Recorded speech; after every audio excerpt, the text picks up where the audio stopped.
We are storytellers by nature, sharing with others what we experience, perceive, and believe of life, our joys, adventures, our losses. We tell ourselves stories as well. Some leave us trapped by false beliefs and self-doubt. But there are also stories of persisting, exploring, and rising above. Stories of uncovering the truth, enabling powerful transformation and triumph. These are those stories. These are your stories.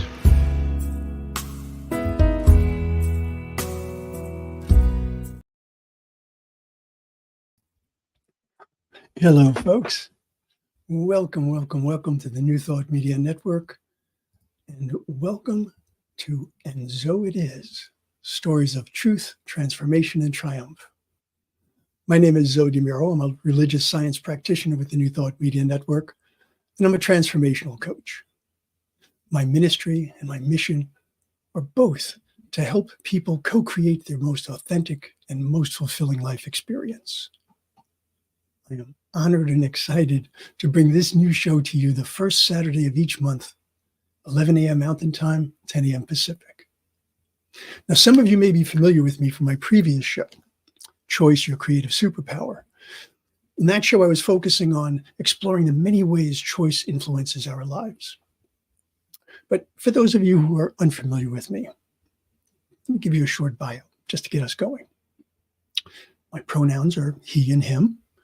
I was born and raised in New York City, moved to the Bay Area 33 years ago this month, as I recall. I'm a husband, a father, a grandfather. Over the past 55 years, I have run quite a gamut of careers, with each step bringing me closer to my true calling.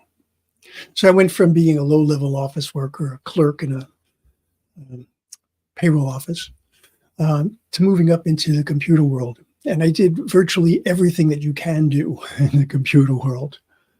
I then became a corporate trainer because I found that I preferred working with people rather than working with things. Then, as I was working with people, I found that people were coming to me again and again, not looking for information about how to do the process or the design or whatever it might be, but rather they were asking me questions about how to get by, how to get through life. And it occurred to me that there is a real need for being able to give people more. And so I started off on the physical side. I was a fitness trainer, became a performance and strength coach. I went on to health and wellness coaching, which is kind of like life coaching, and on to transformational coaching. And then finally, where I am today, religious science practitioner and spiritual advisor. Although, come to think of it, I probably shouldn't say finally. Who knows what might be next? I'm always open to new possibilities. As for my spiritual path, that has been quite the journey as well. My parents were Roman Catholic, so I was baptized and confirmed as a Catholic, attended Catholic schools, even the prep seminary, with the anticipated goal of my attending the major seminary to become a Catholic priest. Well, there were a number of reasons I did not continue on to become a priest, though I'll get to those another time. Suffice it to say for now, Catholicism just didn't speak to me or for me.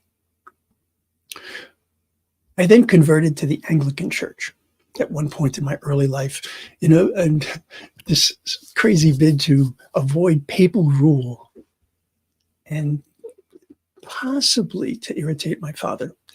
But the point is, I couldn't find what I was searching for there either. Now, I want to be very clear on this next point.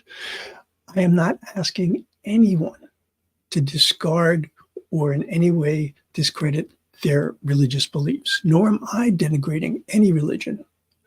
I'm speaking purely from my own perspective, my own experiences. I spent the next several years describing myself as an agnostic. I didn't feel that I could go so far as to claim atheism because I just couldn't reject the idea of a higher power of some sort. I just couldn't understand what that higher power truly could be. And more importantly, how I would be able to relate to that higher power. I just knew that the God of my youth was definitely nothing that I could relate to. So, over the next few decades, actually, I dabbled in Buddhism, in Confucianism, Hinduism, Taoism. But as promising as these religions were, I had decided that organized religion just wasn't for me. And so I then started to identify myself as being spiritual rather than seeking to be religious. That singular shift in perspective turned out to be the beginning of my finding a truly rewarding spiritual path, because it allowed me to approach this aspect of myself in a way that wasn't bound by dogma, but it was something that I could literally feel within me. It was this gathering of resonant energy, which had been missing for so long, and a sense of connection. Well, I didn't know it at the time. I'd actually been absorbing bits and pieces of New Thought teachings. And I was really embracing them. Reason being, they made a difference in my life. There's a difference between knowing something and being able to sense it and feel it. And this was something that went beyond simply what I could read and what I could understand. This was truly what I could feel within. So I was surprised as I continued my exploration of New Thought to discover that it actually drew from many sources, including a variety of religions and philosophies I had previously studied. So I was intrigued. I was also intrigued by the fact that it was often referred to as New Thought, ancient wisdom. I'm like, okay, so the new in New Thought wasn't the teachings themselves, it was what I opened to. A new thought, a new way of looking at a higher power, a new way of looking at my own existence, and a new way of looking at my own place in the world. So I feel it's important to give you this glimpse of who and where I am in the world these days and where I came from. But I will say that there's one thing in particular I want to save for another time. My own stories of truth, transformation, and triumph. Now, I know this is the premiere show, and it seems like, shouldn't I have gotten that out of the way? But I have reasons for this. Two reasons, actually. First of all, I envision this show as being primarily an interview show. So I would need to have somebody interview me, because when I tried interviewing myself, it didn't go well at all. I was contentious and irritating. Jumping from one chair to the next. It's like, so what do you think, so? Well, I don't know. But seriously, I do want to stick with the interview format once we get past the premiere. So I literally will have someone else interview me. And secondly, the title of this show, what it really means. Okay, when people pray, they typically end their prayer with some form of an affirmation. They might say, Amen, Aho, Amen, so be it. And a lot of times in New Thought, you'll hear, and so it is. Okay, now, I want to point something out here. The title of this show, and so it is not me trying to be cutesy with the so and so rhyme. Instead, The "and so it is an expression rejecting the unbelief and affirming the truth. Transformation is the process of recognizing and accepting who we always have been. We'll get into that. Triumph is both fulfillment and celebration. Okay. So that is how this name came about. What I really wanted to get across is just how each of us, right, each of us who have been limited by false beliefs have been able to uncover the truth, which then enabled us to transform our life experience and succeed, triumph, in fact, because of that spiritual journey. So the title of the show is actually a way for us to state that what we didn't believe was possible initially, well, we reached the realization that it was indeed possible. And so it is. Second part of the show's title, Truth, Transformation, and Triumph. Well, that describes the key points of the journey, right? From recognizing the false beliefs to then revealing life-affirming truth that presents an opportunity, although I actually like the word invitation, all right? Presents an invitation to achieve and celebrate a far more fulfilling life experience. Okay? And I say that as an invitation or an opportunity, whichever word really resonates with you, because it's not a given. All right? Being able to get beyond the false beliefs requires that we look for the truth. And then once we've found the truth, it requires that we do something with that information. Right? So now, each of us faces challenges in our lives. And when I think of those challenges, it's like along a really very wide continuum from irritating to difficult but manageable, all the way to seemingly catastrophic and even insurmountable. There's a phrase you'll hear in New Thought. Okay. Let me bring this up. Principle is not bound by precedent. Okay. I love this. A principle is a fundamental truth, right, or a proposition, and it serves as the foundation for a system of belief or behavior. Precedent, what came before or what is recurring now. So principle is not bound by precedent. This is extremely important. Right? What happened before doesn't limit or define. Okay.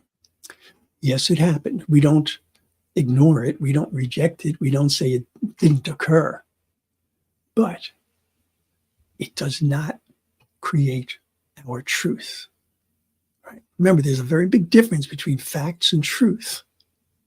Okay. So let me just take a pause here. I want to see there's some comments. Oh, hello, Shay. Good to see you. And Reverend Dr. PJ, good to see you as well. Hello, Bonnie. And hello, Lori. Wow, this is like, royalty here. All of these people are ministers, practitioners, healers, just tremendous people. They're not all of those things, just some of them. Okay, let's see. Where was I? Yeah. So, at this point, I just want to take a moment to consider this next point. I suspect that the episodes on this show are going to be both challenging and rewarding. Challenging because you're going to hear stories that include pain and suffering, some of which you might very well identify with.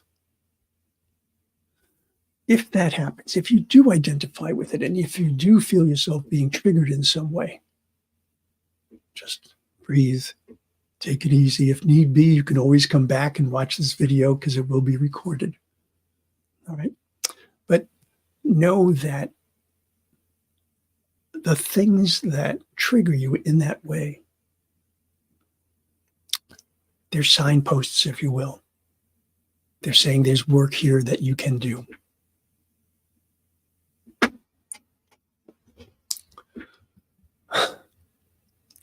All right, I have to acknowledge this. Good friend of mine, Barbara Blazer, said, not royalty, watching from her bed in Kaiser. Well, you might not be royalty in your mind, but you are in mind. Thank you so much. Now that is what you call dedication. All right, so we have the challenging part. Well, what's the rewarding part? The rewarding part, okay, it's because these stories are going to show you how people were able to release what did not serve them. And they did so in favor of embracing that which fortified them, which elevated them.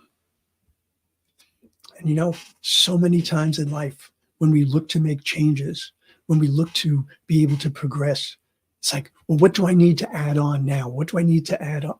No, not always. More often than not, we have to leave something behind so that we can then move forward. In my coaching practice, in my ministry, I have been privileged to witness and also at times participate in the transformations that people have gone through. So as much as these are stories of adversity or trauma, they're also, and more so, stories of achievement and ascendancy. And they come from the lives of people like you, people like me. So, quite honestly, I'm not looking to interview the Dalai Lamas or the Mother Teresas of the world. I want to present stories by and about people from all walks of life. I want to present stories where people are heroes in their own lives. Okay? Stories that probably never did or would make the news. Stories that might never have been held up for acclaim and fanfare, but nevertheless brought about, well, triumphs. Oh, hello, Julie. Good to have you here. Julie Stevens is a wonderful coach. Okay, so the importance of the stories that we create, that we tell, and we retell, and we embellish, and we hold on to as beacons of hope or anchors of despair cannot be emphasized enough. Dale Lansky is a practitioner who wrote this wonderful book called Fear to Faith. She has this quote that I like. Bring this up. She says, I see my life as a book I am forever writing. And even though I may not know how it will unfold, I have faith that Spirit is guiding me through each chapter so that I can create a fulfilling and meaningful life. I see my life as a book I am forever writing. Love it.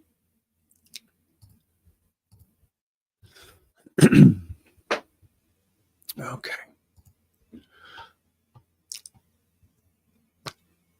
The guidance, all right, is always available. Loving Spirit, God, Gaia, the universe, whatever term means the most to you, does indeed provide guidance and always does. But that's not forced upon us. It's not a predetermined path that we're supposed to walk.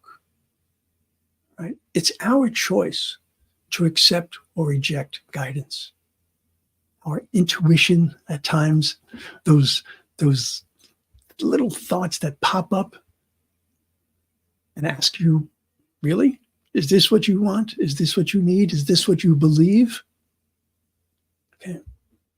So we can remember that this guidance is available to us. We can forget it.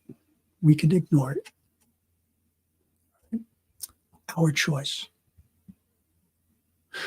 But I want you to make absolutely no mistake about this. The author of your life story is you. It absolutely should be you. There's no one else who has lived in your skin, who has walked in your shoes, experienced your life the way you experienced it. In other words, I want you to present your life stories and share your journeys. And I want you to be able to hold to the truth that is indeed yours. So it's important that we begin each story with an understanding of what situation, what condition or state of mind we're talking about, and what it was that prompted the desire, or more likely, the need for change. Okay. Before we go on, I'm going to take a little break here. It's going to be just a short break, so don't go away. We'll be back in a moment.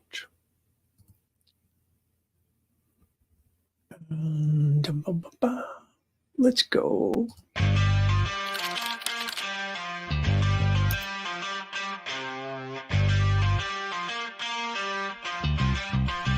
New Thought Media Network. We are a global broadcast network of positive music, media, and entertainment, inspiring humanity's evolution along the journey of enlightenment and creating a world of love, peace, empowerment, and prosperity for all. New Thought Media Network. Positively inspiring.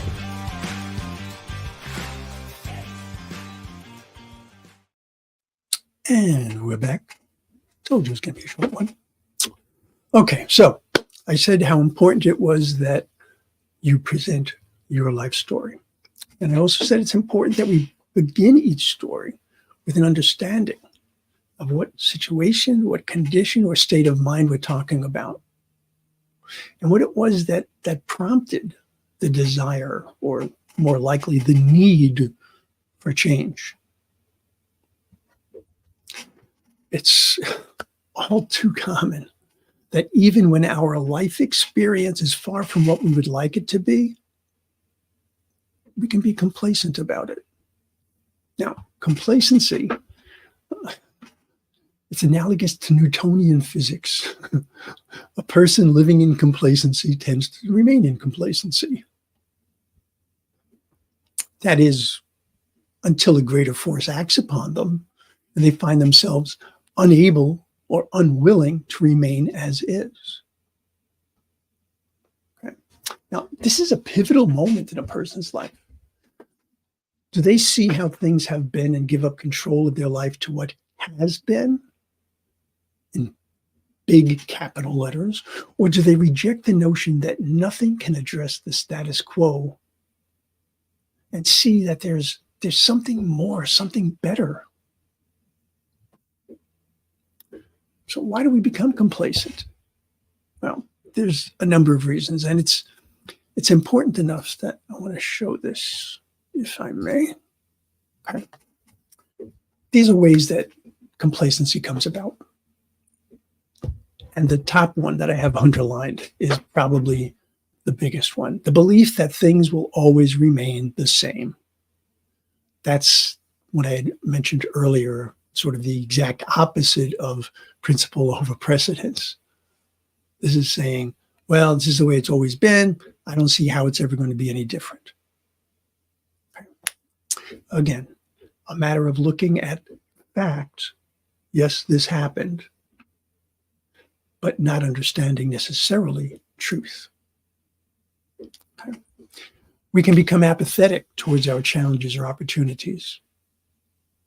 The more often that we tell ourselves, I don't see how it's going to change, the less energy we're able to create towards making a change, which can lead to a disinterest, right, in moving forward. And sometimes people get to the idea that it's like, well, this is what I deserve. I can't see that I deserve more than this. Or what's the expression? You made your bed, now lie in it. That is not going to get us where we need to be, to say the least.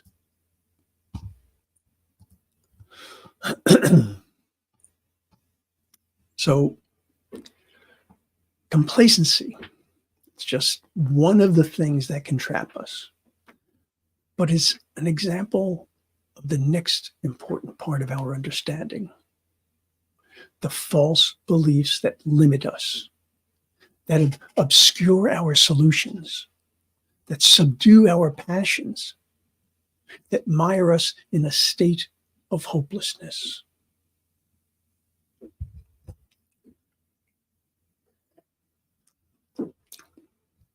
Where do these false beliefs come from? In a sense, that's the million-dollar question, because the sources of false beliefs are so common and all too pervasive that it can take a lot of digging to uncover their origins.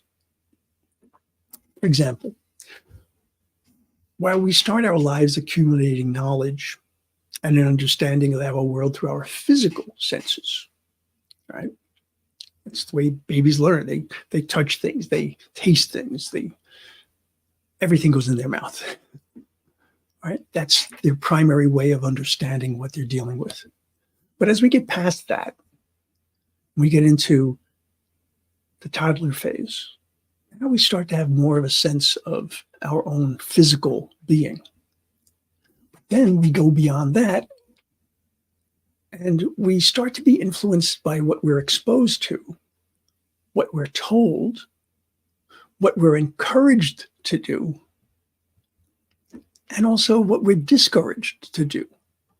So we're actually looking at the worldview, if you will, of our guardians, parents, our siblings, our teachers, all right? And these are presented to us along with whatever biases, whether it's a bias for something or a bias against something that they live with. Now, we do mature and venture out into the world. And in doing so, we form beliefs based on what we observe, what we see in whatever we're exposed to. Culture or cultures we're part of, society, religious education and practices, marketing, social media, the people that we gather around us. Right? And of course, our own life experiences. And very importantly, how we experience life. There's a distinction here, okay? For example, I can have the experience of playing a sport or creating some form of art. But how I internalize that experience, do I see it as fun, invigorating, challenging, or do I see it as tiring, time-consuming, too difficult, a drain on my energies? Right? Whichever way I see it is either going to strengthen a belief in the positive or in the negative. We label things as good or bad. Right? Either of which could be true or false. Those of us who were smokers, right? We knew that smoking was not good for us, but we rationalized it in some way, shape, or form, all right? And created a belief. It wasn't true, but it allowed us to continue doing what we did until we learned the actual truth. So, as challenging as this work can be, it is incredibly valuable. And it can really help us and guide us through to our next step, which is transformation. All right. So we go from our false beliefs to discovering the truth. And now we can work on our personal transformation. So the National Institute of Health has a good definition for this. I really like this. And I want you to note the underlined words. Personal transformation is a dynamic, uniquely individualized process of expanding consciousness, whereby individuals become critically aware of old and new self-views and choose to integrate these views into a new self-definition. All right. So dynamic and uniquely individualized. Personal transformation is going to change. It's going to change us. It's going to change from a process perspective, right? Depending on what we're dealing with. When we talk about expanding consciousness, personally, the way I look at this is we're expanding our understanding of our consciousness. Choice is so important. If we do not choose to integrate these new understandings, there is no change. All right. And being able to do this, being able to make that choice, being able to integrate those views allows us a new definition of self. Now we are getting to the definition of self that is much closer to who we truly are.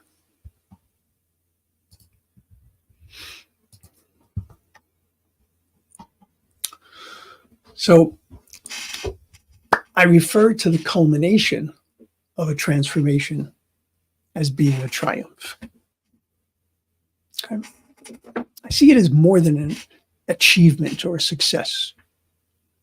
We're talking about an often a radical improvement in one's experience of life.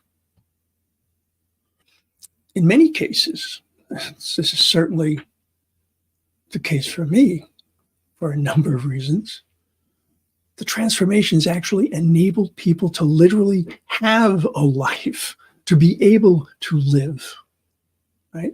By overcoming forces that literally threatened their very existence.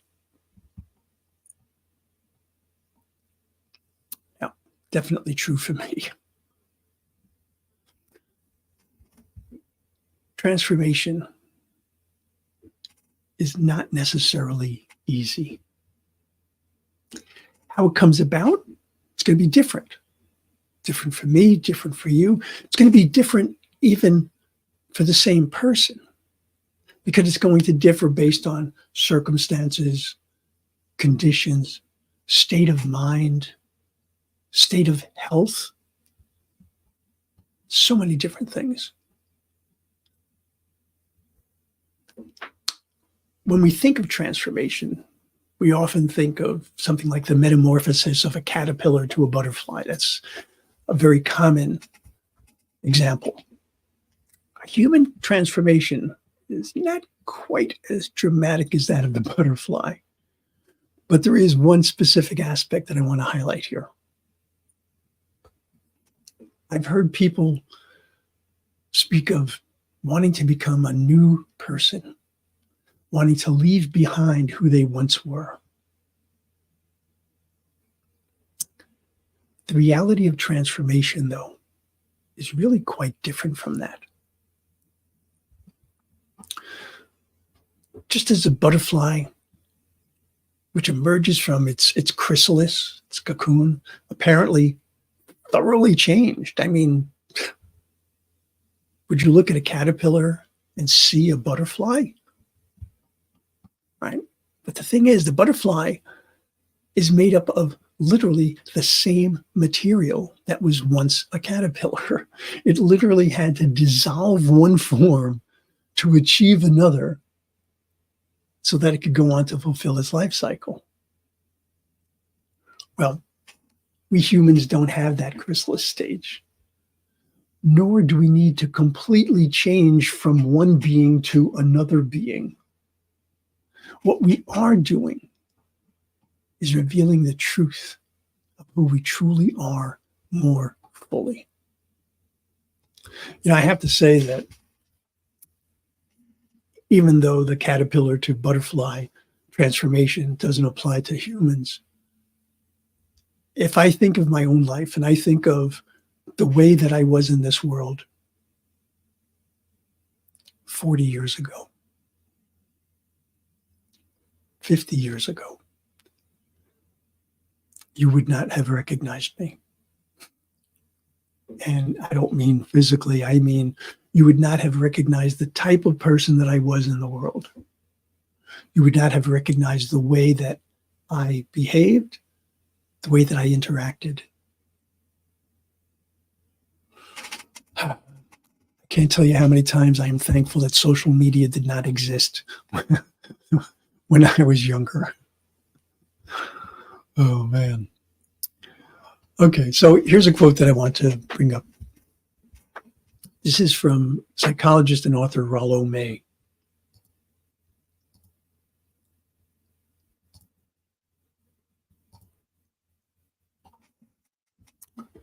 Okay, now I want you to note I changed pronouns here to make it more universal. The acorn becomes an oak by means of automatic growth. No commitment is necessary. The kitten similarly becomes a cat on the basis of instinct. Nature and being are identical in creatures like them. But a person becomes fully human only by their choices and their commitment to them. People attain worth and dignity by the multitude of decisions they make day by day. And these decisions require courage. Now, for those of you who are familiar with New Thought, you'll know that the idea of becoming fully human does not mean rejecting any other aspect of ourselves, right? Specifically our divine aspect. But the idea of becoming fully human, being fully present, being fully who we truly are, by being connected in such a way that we recognize all that we are connected to, that we recognize how each of us is part of this great mosaic that makes up the world. That's being fully human.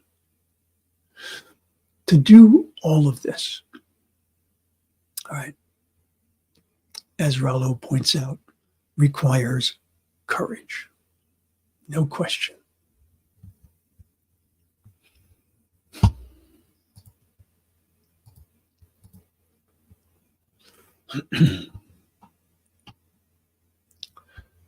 Transformation is a choice. Transformation requires courage.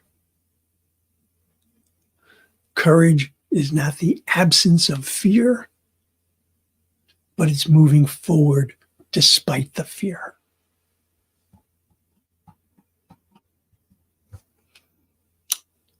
You might think of transformation as being for the person, but there's a resulting transformation in the life experience of that person.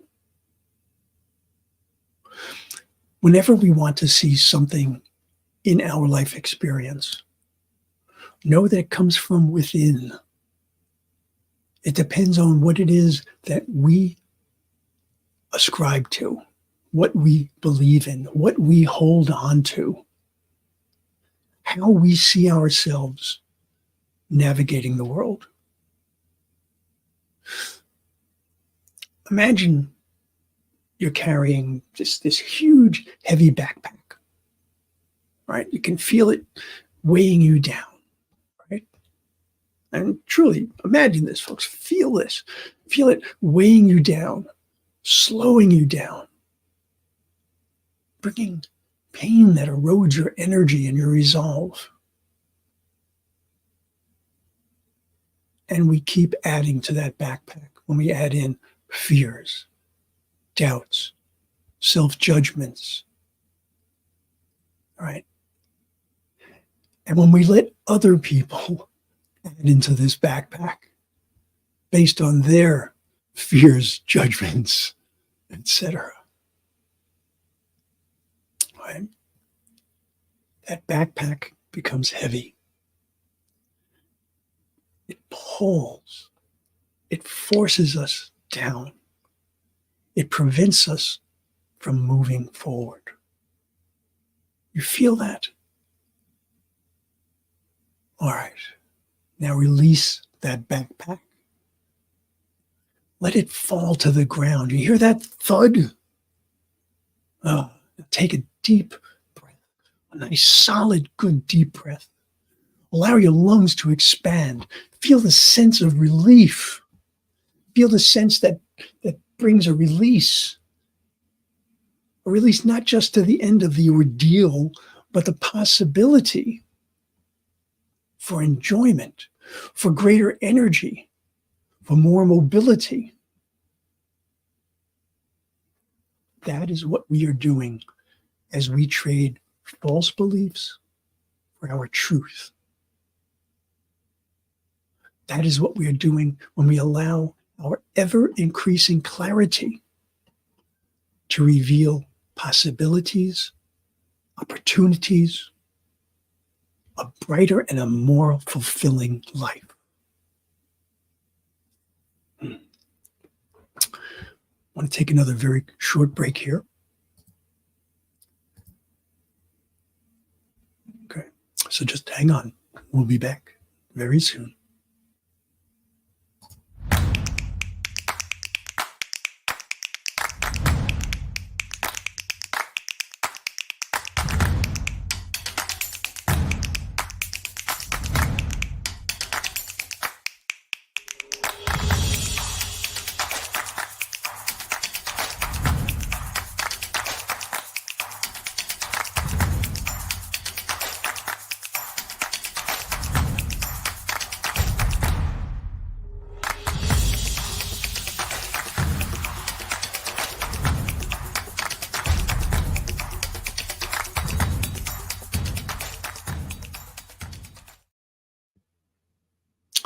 And we're back.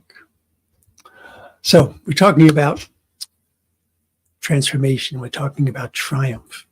The triumph that comes with transformation could be literally an explosive, joyful expression. Or it may be a quiet but deep feeling of comfort and harmony. But it is more than an expression of success. It is literally a celebration of truth, a celebration of life, a celebration of the effort, a celebration of you. Okay? No one needs to give you an award. You've given it to yourself. You've given yourself the reward or the award of a more fulfilling life. That's glorious. Now, I think Caroline Adams Miller, who's a positive psychology coach and an author, says it quite well. Let me bring this up.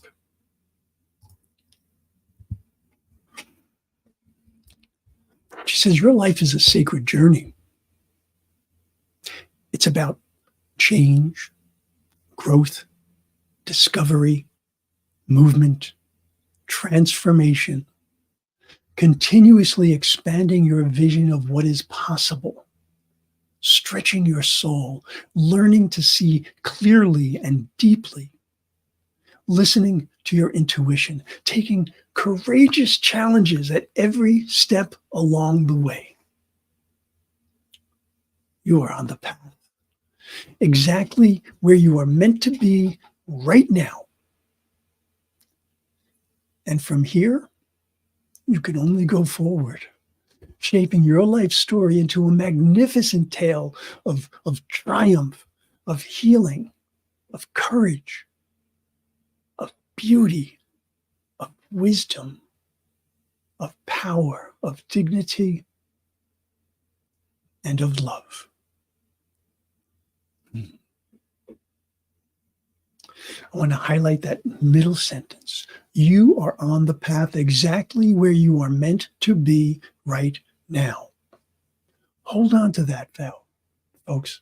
Hold on to that. It's so often that we sit there and we say, I'm this age, or I'm in this state of my life, or I've done this, or I haven't done that. I was supposed to be here now. No. You are on the path exactly where you are meant to be right now.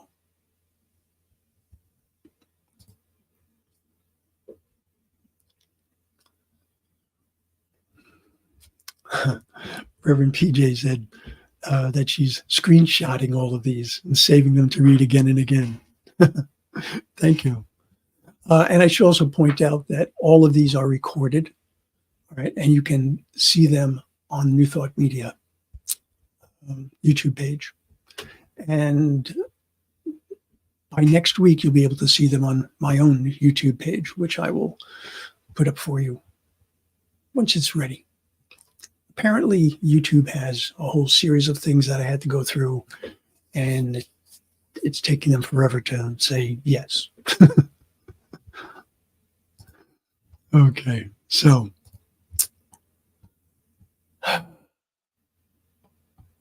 would love to bring people on this show who are willing to share the story of their journey from false beliefs all the way to transformation and triumph.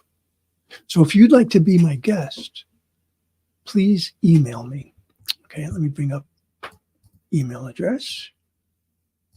There we go. You can email me here, zodemuro@gmail.com. Okay, and we'll get things set up for a future show. If the concept of this show resonated with you, please let people know about it through your own social media and through your discussions. And by all means, if you've not done so already, explore the New Thought Media Network. You know, we have over 40 hours of programming each week. For example, tomorrow on the New Thought Media Network, we broadcast Sunday services from a half dozen different spiritual centers.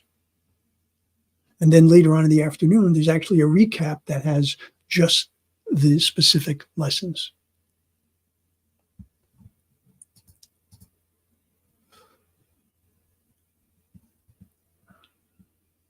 I